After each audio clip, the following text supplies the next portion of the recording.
The talk today, we're starting now, I will try to keep it in the 30-minute range, and we will be talking about Web3 overall. The term Web3, I see it as the more generic way to talk about multiple different topics. It have in it blockchain, cryptocurrencies, including Ethereum, Bitcoin, and whatever, NFTs, the whole change in the web as we know it. And I will give you an overview on what we will talk about, what's Web3, why should we care about it, and what is the characteristics of Web3, and then we will look at some good example that's small. But also I will talk about this from two perspectives, from a developer point of view and business point of view, company point of view, because as far as I understand, not everyone here in the meeting is a developer, so it will not gonna be super technical or heavy on the code side. It will be more on the concepts to help you take a decision into like, I want to explore this more, or now I have a base understanding, and it will and it helps me to take a decision. So when we try to discuss Web3, the term 3 indicate that we have Web 1 and Web 2 before it. So let's go back in the history and look at what is Web 1. Web 1 is the first stage of the internet as we if we have been there at that time, but it was mostly static. Basically, someone creates a website, it puts content on it. You can create a website somehow if you are not technically heavy, but it was way too complicated. And this is from the point of the information. From the point of the money, it wasn't integrated in Web 1 at all.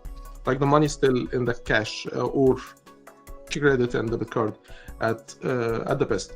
But we moved into the second stage of the web. We call it Web 2. Web 2 here represents the social networks as we know it. When the content creation process moved from static or one direction, someone creates content to the masses creating content. You name it, videos, images, text, and discussing board. This started from the early days of forums, if you were there in this era, but also this is on the information side. On the money side, we started to integrate money in the web, like using PayPal, using payment gateways. The early days was a little bit rough, better like more than today's, but it started to be in the space, like money can be transferred over internet. Now we are talking about Web 3, which is the next level.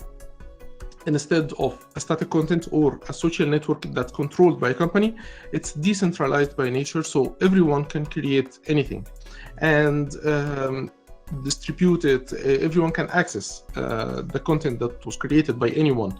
The censorship and decentralization are two of the most used keywords when we talk about Web3.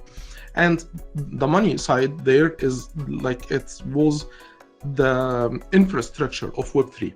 Because all of this is built on the technology based on the blockchain, which is a database that handles financial transactions.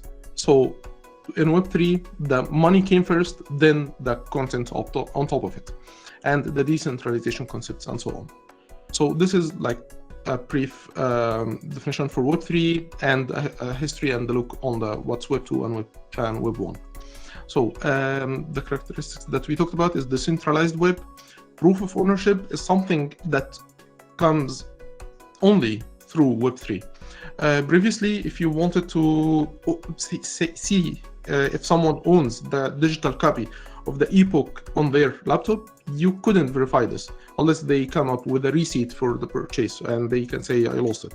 But through Web3, the proof of ownership is implicit in the network itself, because there is a distributed web and distributed database, you can say, that tracks and records every transaction that happens. So if you buy something, it's there, listed, and for anyone to look at. And as we said, that money implicitly integrated in everything.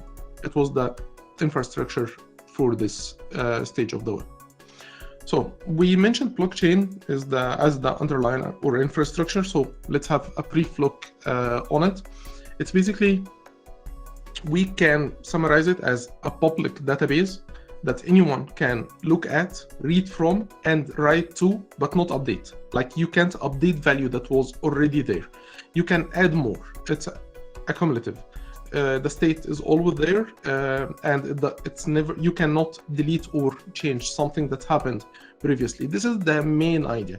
But how does this work? We said that first of all, it was built to handle financial transactions. So a transaction happens. So let's say I send a coin or cryptocurrency to someone else. This is a transaction that gets sent to the network. So the transaction is transmitted to the network of peer-to-peer. Instead of me going through PayPal to transfer money to someone else, I send a broadcast message to everyone saying, hey guys, I just send money from my account to this account. And the network takes this information, do some calculation on it, which is what you may know as proof of work, or the whole mining that happens on blockchains or Bitcoin or Ethereum right now. And then the network agrees on that, hey, yeah, we know now that you transferred money from your account to this account, so we all gonna update our record and add to our record that this transaction happens, and it will be recorded on the chain. So every transaction is a block. This is a block in the blockchain, and every transaction is closely tied to the previous transaction. That's why no one can go and edit something in the past. So the whole list will be broken and it will be known, and the network will reject this. There is a lot of studies in this, like how to gain trust on a network like this, who would control, what is the proof system that we will use, proof of work or proof of stake or keywords like this. But as I said, I'll try to talk about the base keywords and concepts here that help you go to the next level and dig deep later on, but have an overall picture about what is this, a Web3. Islam, a quick question. Yeah. Who holds the record? Joy, Everyone. Basically, when in the PayPal example, so I want to send you $100 over PayPal, I tell PayPal to transfer the money, and they remove it from my bank account, and they keep a record, and your bank account keeps a record. So now there is record in 3 places, 2 bank accounts and PayPal. But now no one else here in the call knows about this, and no one else can verify this. So if for any reason PayPal decide to remove this record, or my bank account didn't record this, I still can end up with the same money and you can have it. And there is a whole list of problems there that the blockchain skip by simply tell everyone that, hey, Islam 1 sent, or Islam 2 sent to Islam 1 $100 or 1 ETH or any coin. So this is a distributed ledger. The term ledger comes from accounting and holding financial records. It's basically, you can think about it as normal database that have entries in it, but everyone have a copy of this database. So there's like a public access to the records, right? Yeah. Or is it like, okay. Go ahead. Okay. So I was just thinking, yeah. Go Spokes. Okay. Islam, Yes. I was asking if, because you said something about distributed ledger, Yeah. and which, of course, so what's like, I know you said something about earlier about proof of stake and all. So what's like the actual difference between a ledger and a blockchain, if I may ask? Is it the fact it's just distributed, or is there any actual difference? Difference between the ledger on the blockchain versus in the current setup with the banks and PayPal? Yes, more like that. Okay, so the difference there is that on the blockchain, there is no reverse in the transaction. So in the base concept, it's a database. So the database in the blockchain space or in PayPal, it's the same structure, like roughly. I know this will hurt anyone that understand this on a deeper level, but to simplify, let's say it's the same database, but there is limitations on the blockchain which give it the advantage. So on blockchain, you can't update an old record. You cannot go and run a command to update something in the old records. You can only insert new. So the difference there is that if I transfer a transaction and PayPal decide to reverse it, they can simply delete the record or flag it deleted or say that this is reversed or something like this, or update the amount of money. Like they give me an option to undo what I did. Instead of transfer 100, I could transfer a $50. But in the blockchain, you can't go and update something. You can only add new records. So this is one difference between both of them. Add new instead of update. And there is the concept of who can add to this ledger. On the blockchain, you need everyone to agree to add this. And you need to do some effort to be able to add something to the ledger. This effort is what we know as mining, proof of stake, or proof of work. Those are three keywords for people to take, like if you want to take notes out of this, take these three keywords to search about and how does they work. Does this answer your question? Yeah, this does answer my first question. So the second, okay, so regarding to blockchain, I'm guessing you are keeping a reference to the previous transaction on the block, right? Yeah. Okay. The whole concept of the blockchain, like we said, every transaction is a block, that they are a chain that the new block hold a reference to the old block. A reference here mean like if you are technical enough that you know how to hash some data, like a huge book, you can sum it up in a couple of digits, not a couple, like a couple hundreds of digits. Those couple hundreds of digits represent the old block, and you include it in the new one. So if someone goes and update the old one, the piece that you included from it in your new block does not match the data now.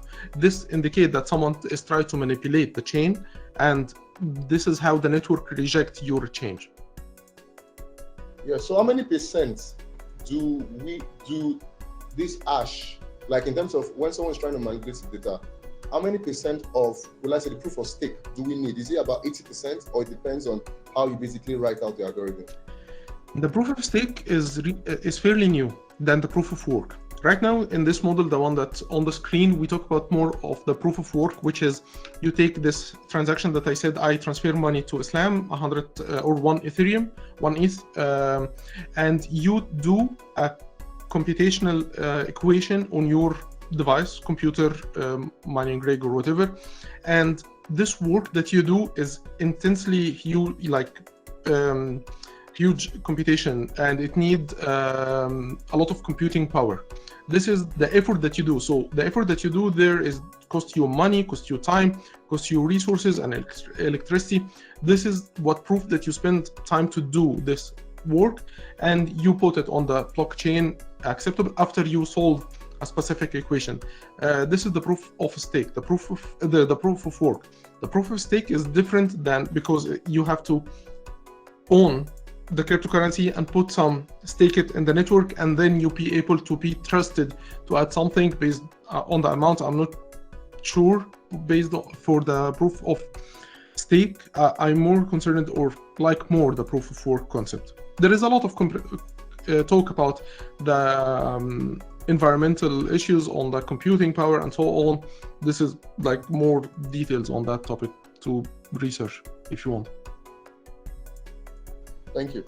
Thank you. I will move to the next point, the NFT, and I would assume like probably most of you guys have seen this list of monkeys before, or one of them, or a news about a monkey that have been sold for a couple of millions of dollars.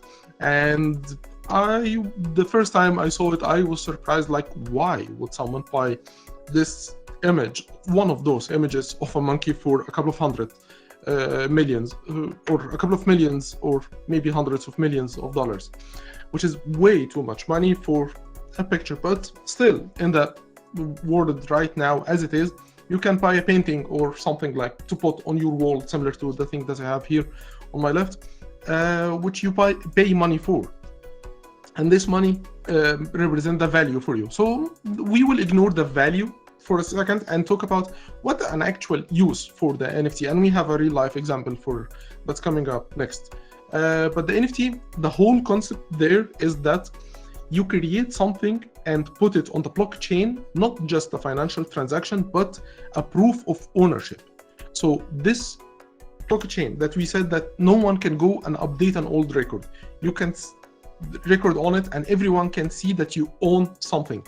So through this, I can put something on the chain that's NFT, a picture, or copyright for a book or something, and sell it to someone else, and we all can verify that he owns the right to have this item. So for example, this picture over here, or the books on the shelf over here, you can't verify, did I buy those or did I steal them?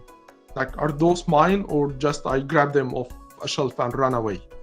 But through NFTs, you can verify, like I can put a barcode on this image and you can scan it, or QR code, and you can scan it and verify through the network that, hey, this person bought this item in this date with this amount, and you can prove the ownership of digital and physical goods through the NFTs. So this is the whole concept. And on top of this, there is a lot of applications that have been built to use this NFT. Like, it become more than an art to utility, which that area that I care more about. And this is like a mind shift when you hear about NFTs in the future, to look at the utility. How can I use this? Is it just art? Okay, people buy art. I don't buy art right now. Like, I will not gonna pay more than $10 for this a picture or image over there. Maybe someone else will pay 10 million. That's the difference. I would accept it. But there is utility in the NFT space overall, and a lot of it. I will give you an example. Like, one of the in a club in the Arab region is now thinking, and we were discussing, I was consulting with them on how to sell their membership as NFT. You know, this ID card that you present before going into a place, this can become an NFT that's recorded on the chain, and it's easily transferable, and I can sell my membership later on to someone else. So there is a lot of utilities, and I will give you, I think, an example, but it will come later on the slides on the real use cases for this whole concept of NFT. Something else related to the Web3 is the metaverse. But the metaverse is like a more generic word. Like, still, it's a whole concept that people, when they hear the word metaverse, they think of someone looks like this, have a goggles on them and have a controller and play a game in the virtual world. But actually, there is a lot of applications in this. Gaming is the one at the top, but business is another one. Like, for a meeting like the one that we are having now, instead of me talking to the camera and I can see you, and there is the presentation over here, I can be on my VR set and be able to look around and see everyone as if we are in a conference room.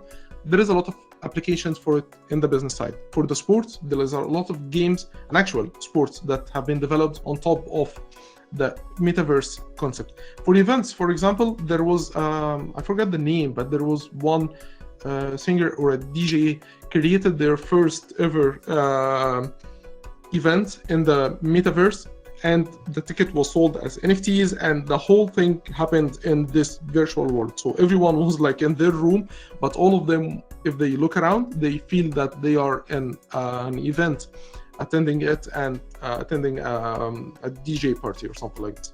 Training, for example, there is a lot of applications in this, in the training from sports perspective, alongside military applications and a lot of other applications. But all this looks like the VR set concept, but there is also augmented reality concept in the metaverse. And this was visible in the Facebook presentation when they talked about metaverse. There is a concept to integrate the augmented reality concept, not just the VR set, but to add stuff to my physical space right now based on augmented reality. So, for example, behind me, instead of having this picture, this can be an item that's appear if you use an augmented reality set, and you can look at the wall, you can see a specific art that's hanging over the wall, but it's a digital art. You can see it only through augmented reality.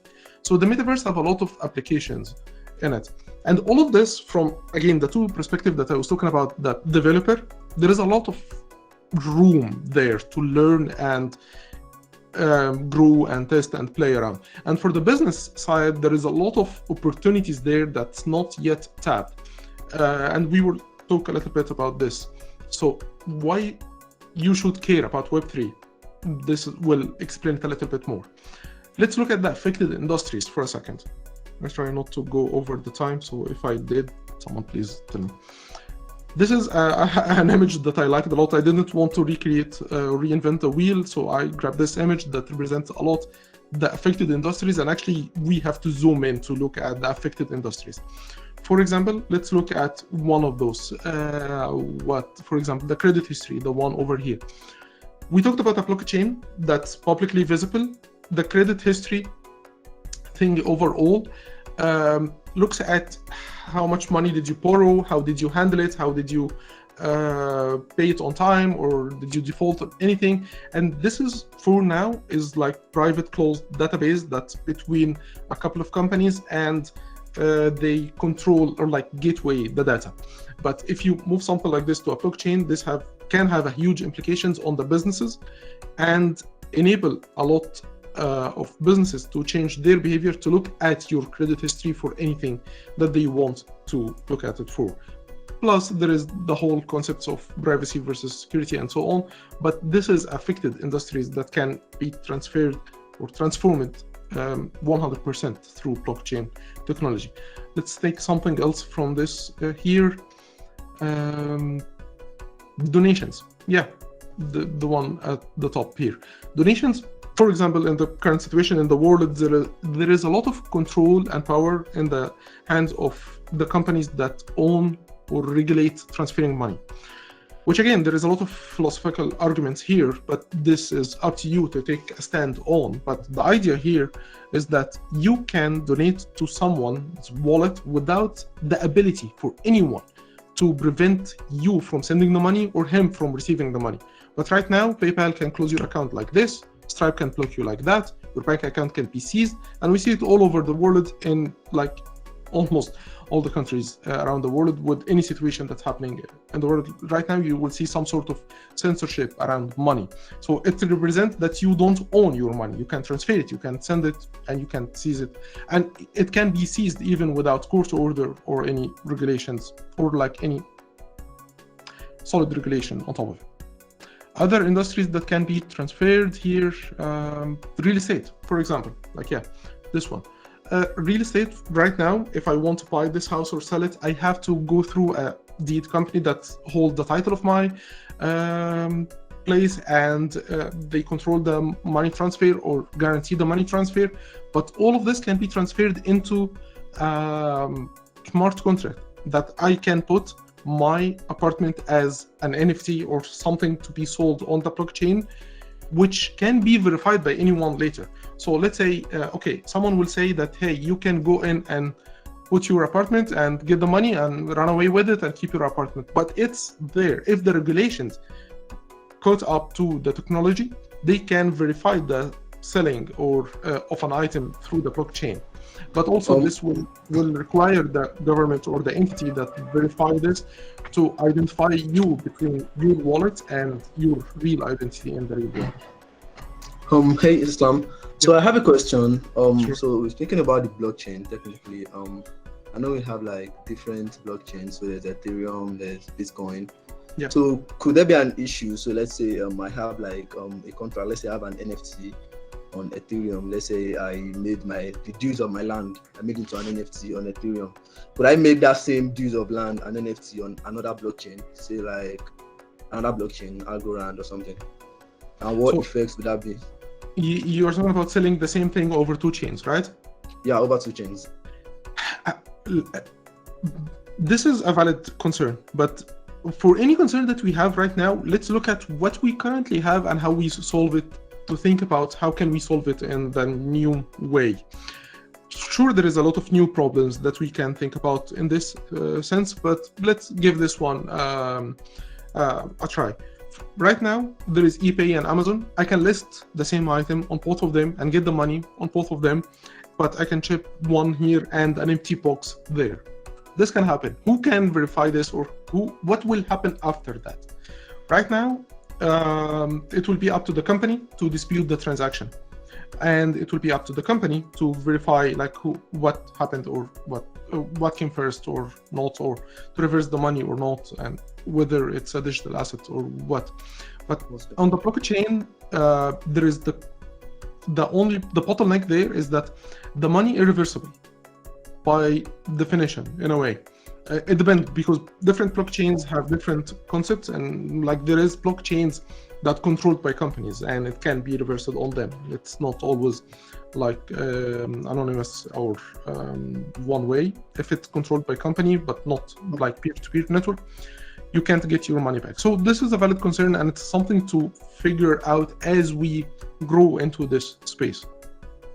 Sorry. So let's say like what feature of the blockchain itself like makes it immutable? So I mean, could it be possible like, okay, so let's say someone mistakenly sent like 1,000 Ethereum to me, which is a very large sum of money, and then it's like, oh, this money, I think I'm going to go bankrupt, I need to get this money back. Is it possible to attempt to actually reverse this kind of transaction? Like, is it possible? As far as I know, on blockchains like Ethereum, Bitcoin, and those peer-to-peer networks or peer-to-peer chains, there isn't. It's your money, you control it. If you send it, it's sent. If it's got verified on the network, it's there. That's one thing. But there is the concept of escrow, by the way, similar to what happens right now on ePay and PayPal. Like you can create a smart contract that escrow money and it waits for some action to happen to release it. And if it didn't happen, it doesn't release the money. So this is a concept that's there in the space, and it's a good read to look into it. And I will give you a keyword about it. It's called Oracle, on how to send data from Web 2 to Web 3 smart contract. That's a good thing. But if you send money by mistake, it's gone. But this comes on the, like, it's always a trade-off between good and bad things. So the trade-off here between you send something by mistake versus someone can seize all your money because you supporting the wrong cause or something like this. So it depends on you whether you accept this risk versus this or this versus that. All right, thank you very much. Thank you. I'm not gonna try to skip this to look at one real example here for this NFT restaurant. This is Flyfish. This is a restaurant that will open in New York in 2023. It sells their membership as NFT. It's on the chain. So to go into this restaurant, you have to own one of two types of NFTs, and this gives you access only to the place. But then when you go in, you order food, you will pay for it, or you can get some perks, like some membership gives you a free meal per month or per week or something like this. But this is changing the game totally from the current structure. Like right now, there is a theme parks and like gaming area or something that you need to buy a membership for. But if you want to opt out, like it sucks, I don't want to go to this place, or like I'm traveling to a different country and I'm not gonna use it for a year or something like this, let me sell it. Right now you can't, basically, like you are locked in. Most of the places at least lock you in, but through this you can sell your membership to the place digitally, easy, and get the money to someone else. And this, like, even the place, that the restaurant in this case, can get a rebate, which is a huge difference in the game in selling something, because if you sold me this picture for $10, you created it, you sold me this for $10, I keep it for a year, and then I sell it for $100, you don't get nothing. You got the $10, that's it, I get 90.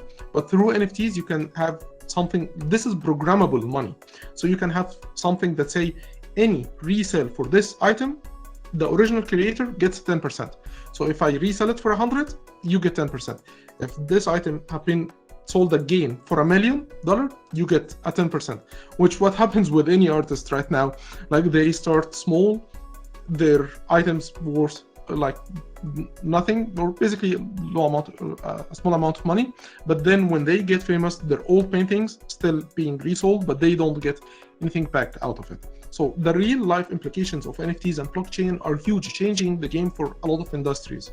And this is a good thing for the businesses to look at right now to catch up and to provide as a value for someone that comes to you and requests a project. Another thing that's changing right now, or changes, is the authentication overall. Previously, it was either your email, social network. Now it's your wallet. So the money comes first. Like this opens the doors for the businesses in a different way and changed the game a lot. For you connect or log in, your identity become your wallet and the money is implicitly there in the system. That's another change that can come to someone request you create a website for them, add Facebook login plus MetaMask login. That's a huge added value for them. So up and coming, this here just a reminder for us to think about the early days of internet, early days of social network, early days of iPhone and Android. A lot of people were skeptical on those times. Like, there is internet, this huge new thing that no one will use. It's way too geeky. Or social network that no one will use and give up their privacy to use or post their live updates online daily. Or no one will give up their keyboard to use a touch phone. There is a lot of people that said that, and most of them turn out to be wrong. So it's a good thing to remember these days and get the fair amount of education around this topic, Web3, so you are not going to be like late to the game if it pops like and become a huge as those things. That's the concept.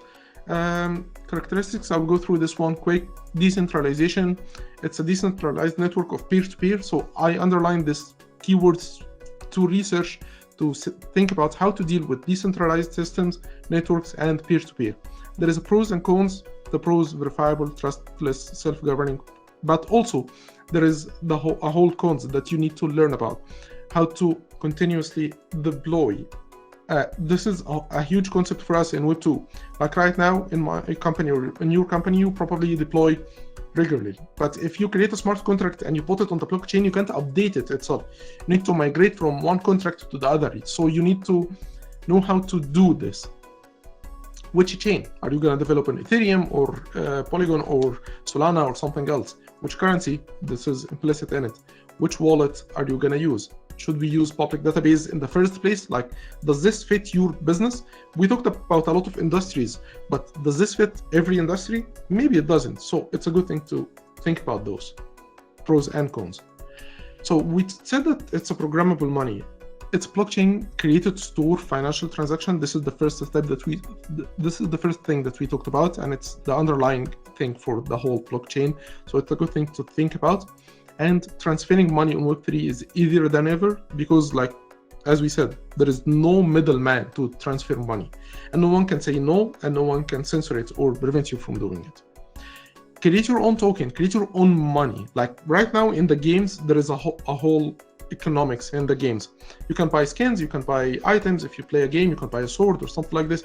You can create your own token that you can buy and sell items using it, and gives you a huge advantage in this space because there is a programmable money and not censored and so on. Pseudo-anonymous money, I added this here because a lot of people think about blockchain as this wild west where like you are anonymous, you are there, it's for criminals. It's definitely not, and it's harder than ever to be anonymous on blockchain than on the web, than with the real money. Like if you have $100 in your pocket and you give it to someone, no one sees this. But if you do it on the blockchain, everyone sees this. So it's a pseudo-anonymous, and it's a concept that people need to think about and look at the incidents that happened. Like a lot of people recently that stole cryptocurrencies before got caught trying to launder this money or get the money out of the system, of the blockchain system, because it's not this anonymous anymore or by design. Like it had the wrong idea about it in the first place. No gatekeeping, we talked about this, reversible transactions as we mentioned, but this is a slide that I care for a lot because for the technical people and the business, look at what is the stack that I need to know about. So front end, HTML, CSS, and JavaScript, the normal stuff that you know, probably you will use React with it, and those the name of two libraries here that act as an API between you and this network. So, okay, this network, so you can create actually a front-end app and connect to the Ethereum network through API and do not care for a backend. There is no backend that you need. Like you can connect directly to the blockchain and execute transaction on it. But also you can create smart contracts and develop in the backend space and have an API from the backend to the blockchain and create your database in between. This is a business or features based. Like you think about what is the case that you are developing and what is the best practice that will help you with that. And also the infrastructure. I'll just finish this one and we'll take your question. The infrastructure is the blockchain itself, because there is multiple chains, and we said that you need to select which one are you gonna use. And also there is a good concept, like a concept there. Are you gonna host a node yourself or not? Because the network is there. So to connect to someone else's network or computer to request data from, there will be an API in between you and them. But also you can host a node on the network and connect directly to it. Someone had a question, I think. Yeah, I have a question. So this is so you mentioned some use cases for the blockchain, like NFTs, metaverse, and so on, custom tokens. So let's say I wanted to build a project on the blockchain. I mean, I wanted to build any project, say an NFT project or something. What kind of things would I consider in choosing a blockchain, or should I just choose anyone? And since they're all blockchains, anyone can help. What to think about or consider when you're choosing a blockchain? That's a good one, because there is multiples. So the blockchain is a network of computers. So the network effect here is big. So how many people are using it? What is the hash power on this network? Is it like is there the money there, the currency in this network, is it deflationary? I think how to pronounce this. Like, does the money increase over time or decrease over time? Basically, the US dollar that I hold here increase over time. The country can print more of this money, but the gold, no one can print more gold. You can dig up gold and dig all the gold up, and it will always be there. It can't go up, like the amount of gold can't go up. So this is a difference between the currencies, and it have a huge effect on like the decision, like because there is a lot of economics there. Plus another thing is that there is two or three aspects, like security and anonymity, and the time on a network. Security and anonymity and the time. The time is more of a factor that people consider a little bit more, because like how many transactions can you execute on this network? For example, I think Visa network can execute, I think the number is, I'm not sure, a couple of hundreds in the low thousands of transactions per second. For Ethereum network can execute less than this number per second, number of transactions per second. Other blockchains execute faster than Visa network. So this is a factor to consider, the time of execution for how fast the transfer can happen, because you can't go in a store and sit at the checkout table or checkout line for 5 minutes waiting your transaction to be verified on the network. This is not feasible for your use case. But on a different cases, if you are buying a car online like Tesla did with Bitcoin, you can wait for 5 minutes to verify that you transferred 50K. That's fine in their case, but maybe not in every in the other cases. So it's a business decision, and are the factors that you need to consider. Yeah, That makes sense. And Balaji, if you had other questions on that, I know we've been working a lot on that particular question, but yeah, feel free to DM me too.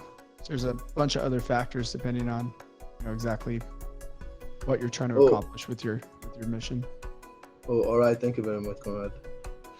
Okay. I think smart contract. This is a quick example that I will show. It's like a Hello World example. I hope you can still see my screen. Can you? Yeah. You can see this? Yes. Great. Yeah. This is Remix. This is a full environment on official Ethereum website, which uses official Ethereum blockchain, and this is a test network basically, where you can look at mini app that are created, which is a Hello World example, like a guest book. Someone can send a message and then you can retrieve the message.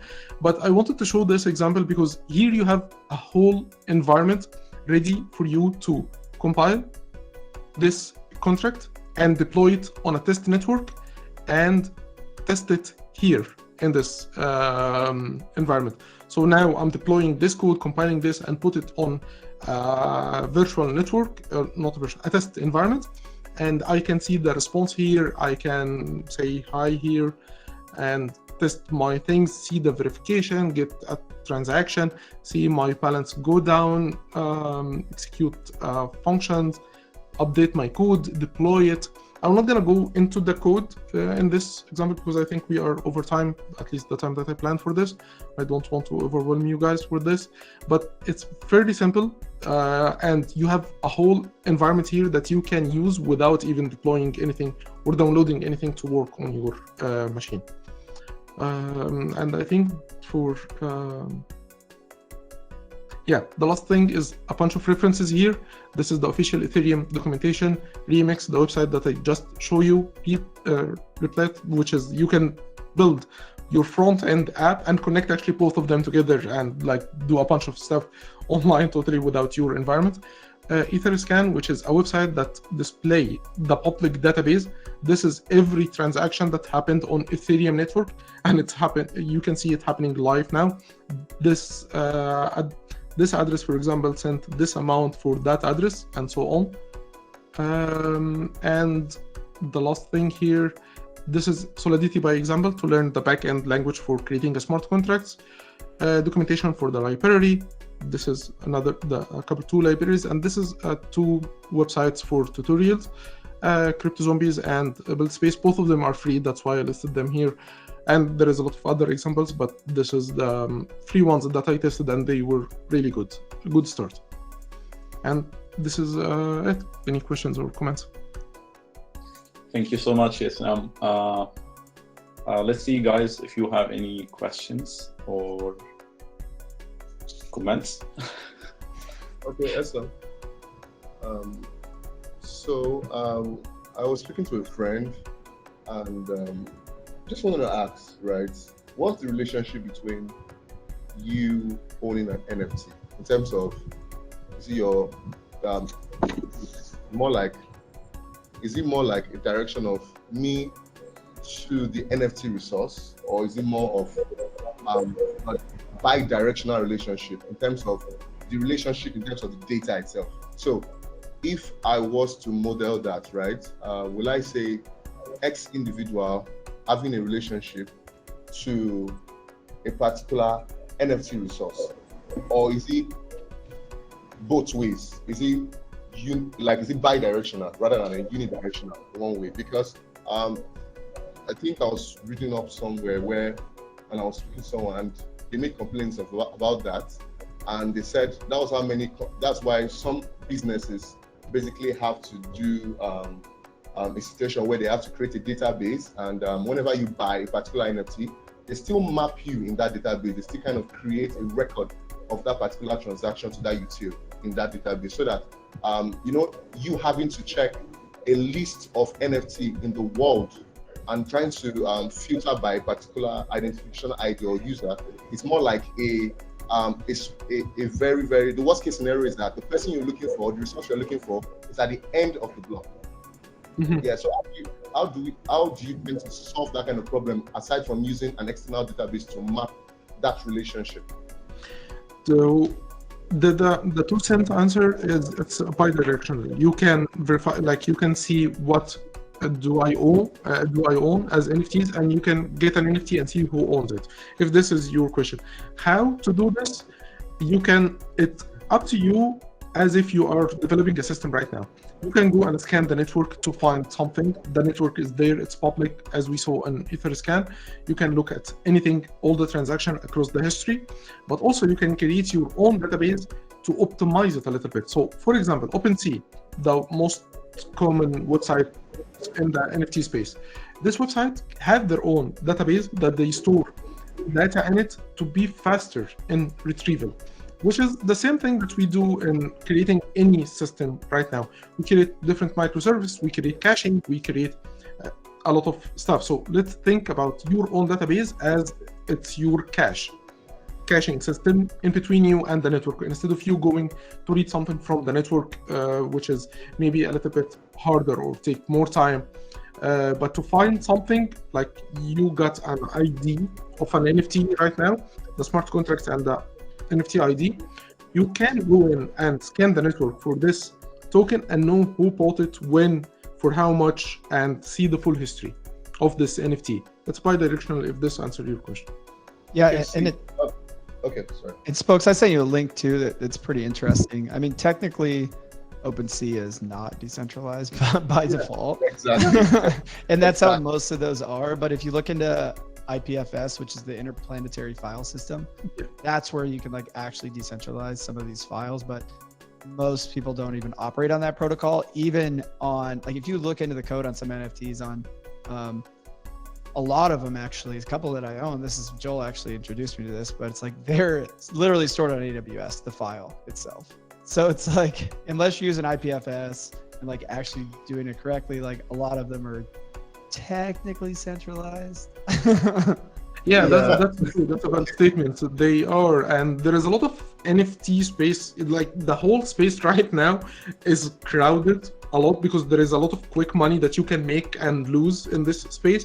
So you'll find a lot of stuff there. But from a technical point of view, as you said, there is IPFS, which is a real decentralized hosting system for the files itself. But by the way, there is a lot of NFTs that are not files; they just data that you own, and it represents that this person owns this thing, and this thing can be a physical thing in the real world. You can present it with an image, but it's not the main concern in this type of NFT. For example, the restaurant that we talked about, your membership is an ID on the chain. If it have a picture associated with it, that's okay. If the picture gone, that's fine. Who cares? I still have my NFT. But some other projects are totally dependent on Web2 technology, and it can go away with the centralized services there. Thank you so much. Thank you. Okay, anyone have any more questions? I think I said 30 minutes, but I think now we are 45 to an hour. Yeah. Okay, so I was very happy with you guys here, and I hope that I added any value. I had my Twitter account in the slides, and I will send and share the slides with you guys to look at, because there is a lot of references there. Feel free to reach out to me if you have any questions. Twitter is the best place to reach out. My DMs are open for anyone, and thank you again for hosting me. Yeah, what was Sorry, your let's see the username. handle? What was your handle again? Will you just post it in the I chat? will send it in the chat. Yeah.